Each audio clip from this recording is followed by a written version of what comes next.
네, 사법농단 의혹으로 재판에 넘겨졌던 양승태 전 대법원장에 대해서 1심 재판부가 무죄 판결을 내렸습니다.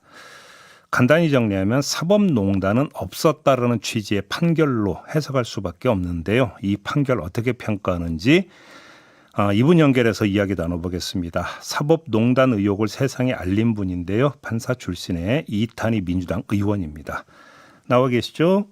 예, 안녕하세요. 네, 의원님.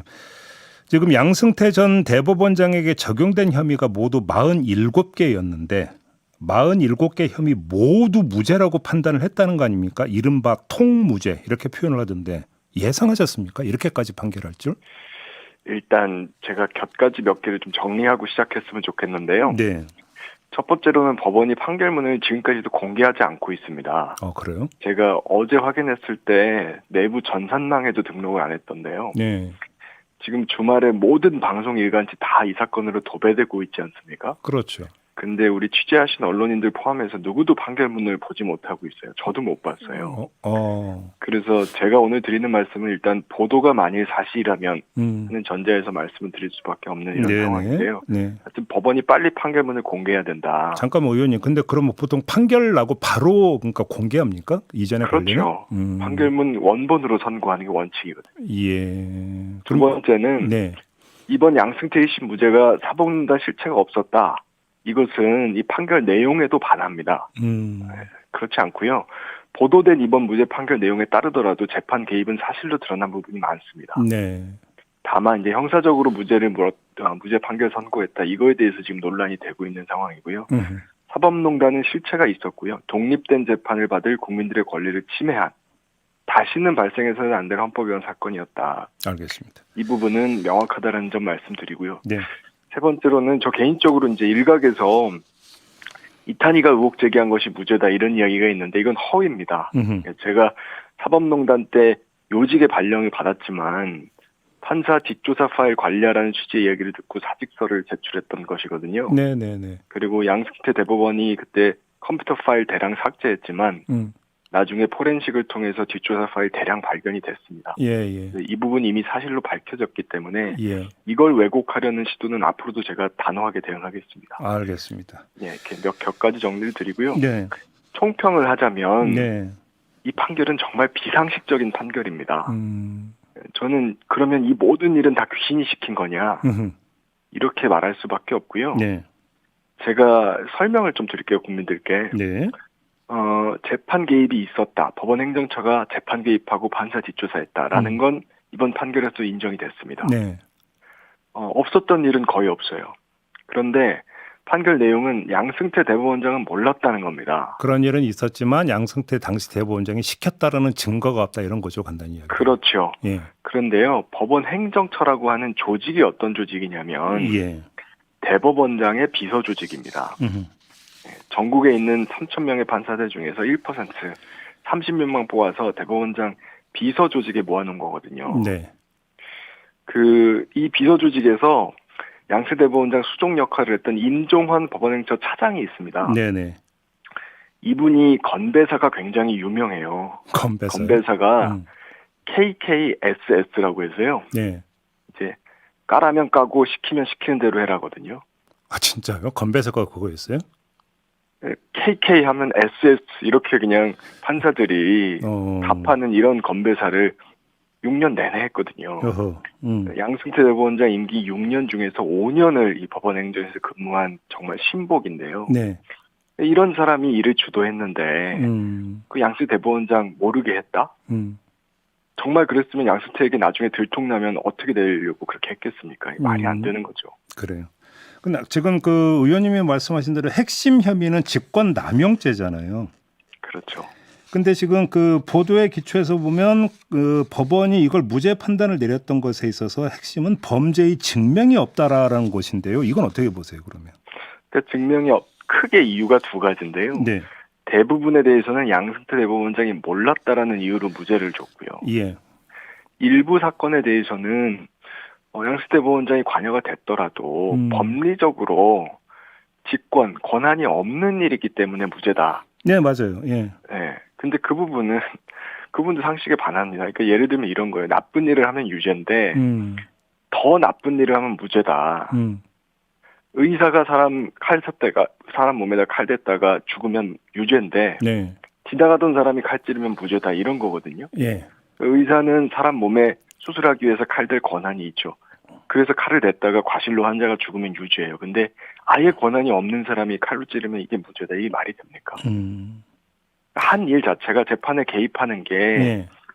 권한이 없는 일이죠. 상상할 수 없는 일이니까 그런 권한이 어디 있겠어요. 예. 그런 권한이 없는 일을 아예 했기 때문에 무죄다. 이런 법리를 우리 국민들이 납득하실 수 있으시겠어요? 이게 그러니까 한마디로 얘기하면 형식 논리, 그러니까 직권남용죄가 되려면 본인에게 부여된 권한을 행사를 해야 되는데 이게 본인 권한이 아니었기 때문에 직권남용죄가 성립 안 된다. 이런 논리인 거죠, 그러니까. 본인의 아예 권한의 범위를 넘어선다는 거죠. 그런데 오히려 그러면 그게 더 문제인 거 아닙니까? 제가 그래서 말씀드리잖아요. 더 나쁜 일을 하면 무죄다 이런 논리인 거죠. 예. 양승태 대법원장은 지위를 남용한 겁니다. 재판 개입을 하면 네. 판사들이 왜 거기에 굴복을 했겠어요. 대법원장이 최고 권력자잖아요. 네. 그러니까 그 지위에 따라서 영향을 받은 것이지 형식적으로 대법원장이 재판 개입할 권한이 있는지 없는지 여부를 따져서 영향을 받고 안 받고 이러지 않지 않습니까? 알겠습니다. 그런데 조금 전에 이야기로 다시 돌아가서 범죄의 증명이 없다 부분을 좀 다시 한번 여쭤볼게요. 그러니까 양승태 당시 대법원장이 임종원 법원행정처 차장에게 구체적으로 어떤 상황에서 어떻게 지시했는지에 대한 증명이 전혀 없다 이렇게 해석을 한다면 이거는 검찰 수사가 부실했다라고 해석을 해야 되는 겁니까? 어떻게 해석을 해야 되는 겁니까? 경우에 따라서 다를 수 있을 것 같습니다. 예. 그러니까 검찰이 과한 수사를 했을 수도 있죠. 예. 그런 부분도 있을 겁니다. 그 부분은 체계적으로 검사에게 과실이 있는지를 물으면 되는 것이고요. 검찰 내부에 또 평가 제도도 있기 때문에. 네. 그러나 전체적으로 봤을 때는 그것이 상식에 부합하지는 않습니다. 그래서 예. 일부 증거가 부족했다라고 볼 수는 있을지언정 이것이 국민들 상식에 부합하는 판결이다. 그것도 40개가 넘는 모든 것에 대해서 다 몰랐다. 네. 이건 정말 납득하기가 어렵습니다. 제가 관련돼서 예시 하나만 좀 더 들어드릴게요. 네네. 그 일부 사건들 중에 판사 블랙리스트 사건이라고 불리는 부분이 있습니다. 예. 여기서는 수종 역할을 했던 판사가 1심, 2심에서 다 유죄를 받았습니다. 예. 이규진 판사인데요. 이규진 판사의 그 업무 일정을 보면 CJ 보고, 그 다음에 강경 대응 주문 이렇게 메모가 돼 있습니다. 예. 그래서 그 사건에서는 양승태 대법원장과 공모가 있었다라고 인정이 됐거든요. 네네. 그러니까 업무 수첩에 CJ라고 하는 건 치프 저스티스 대법원장을 말하는 거거든요. 어허, 예. 대법원장이 보고했다. 그리고 강경 대응 주문, 대법원장이 주문했다는 것이죠. 네네. 그거를 써놨기 때문에 공모로 인정이 됐는데 예. 이거를 대법원장이 몰랐다라고 해서 지금 판결에서는 공모를 인정 안 하는 거예요.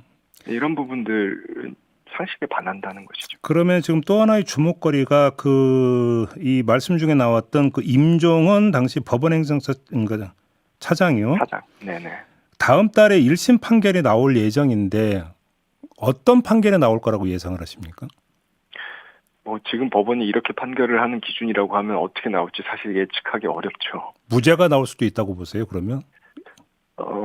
기다려 봐야 되겠습니다. 근데 이제 적어도 양승태 대법원장처럼 몰랐다라고 할 수는 없겠죠. 네. 본인이 직접 행위를 한 사람이기 때문에. 네.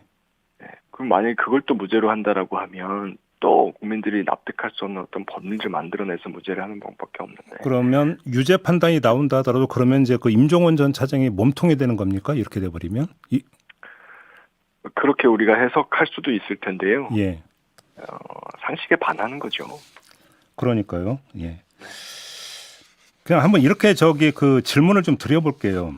양승태 전 대법원장도 사법부의 수장이었고 1심 판결을 내린 판사도 사법부의 일원 아니겠습니까? 혹시 파리 안으로 굽은 결과라고 해석을 해도 되는 겁니까? 어떻게 보십니까? 그렇게 해석하는 국민들이 많을 수밖에 없는 상황이죠. 그래요. 이건 어떻게 보세요? 선고 전에 재판부가 양승태 전 대법원장의 출석을 비공개로 해줬다는데 이건 어떻게 평가를 하십니까? 제가 그건 잘 모르는 부분이다, 세부적으로. 그래요?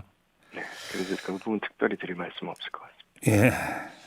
또 하나 주목거리가 1심 판결이 이렇게 나온 다음에 여든 야든 모두 공식 논평을 안 내놓고 있다고 하는데요. 이건 어떻게 평가하고 계십니까? 왜 그런다고 생각하십니까? 사안이 복잡하고 이걸 단순하게 하나의 프레임으로 이야기하기가 어려워서 고심하고 있을 거라고 저는 해석하고요. 예. 처음에 제가 말씀을 드렸지만 판결문 공개가 아직도 안 되고 있어요. 이 부분부터 빨리 좀 시정이 돼야 된다고 생각합니다. 그래서 각 정당이 내부적으로 전문 인력을 동원해서라도 네. 저 같은 경우는 사실 민주당 소속이니까 제가 민주당 내부에서 그런 역할을 해야 될 것이고요. 네. 그래서 정밀하게 분석을 해서 국민들께 정확한 시각을 제공해 드릴 수 있도록 법원이 먼저 빨리 판결문 공개를 해야 합니다. 왜 공개를 안 하고 있는 걸까요, 그런데? 어차피 직무- 해야 되는 거잖아요. 직무 해태로밖에 보이지 않습니다. 그래요.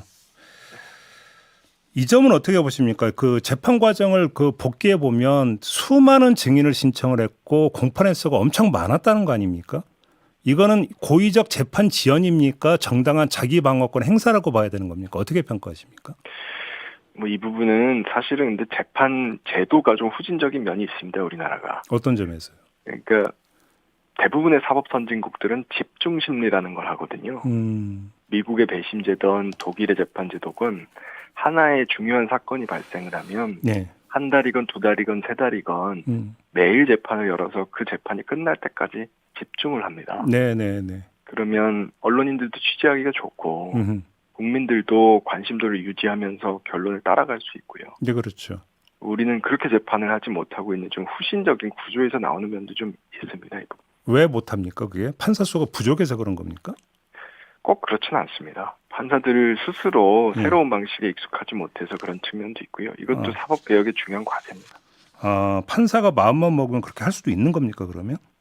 사실 할 수 있죠. 다른 사건들을 좀 멈춰놓고 예. 이 사건에 집중하자. 증인들을 한꺼번에 몰라서 부르자. 이렇게 양쪽 당사자들의 동의를 얻어서 진행하는 거 불가능하지는 않습니다. 근데 그러면 자신한테 배당된 다른 사건들이 뒤로 밀릴 수 있다. 혹시 이 점을 강조하는 건가요? 그럼 판사들은? 그런 부분들이 이제 실무적으로 다뤄줘야 될 부분들이죠. 그러면 사건 배당을 네. 다른 재판부가 가져가도록 해야 되는 것인가 이런 등등이 그렇죠. 제도적인 사법개혁 과제들입니다. 제가 왜 이 질문을 그러니까 거듭드리냐면 만약에 그 항소가 이루어진다면 2심 이제 또 재판이 시작이 될 거 아니겠습니까? 네. 근데 이게 또 기약이 없는 거 아닙니까? 언제 판결 나올지? 1심 보면은 그럴 가능성이 사실 높죠.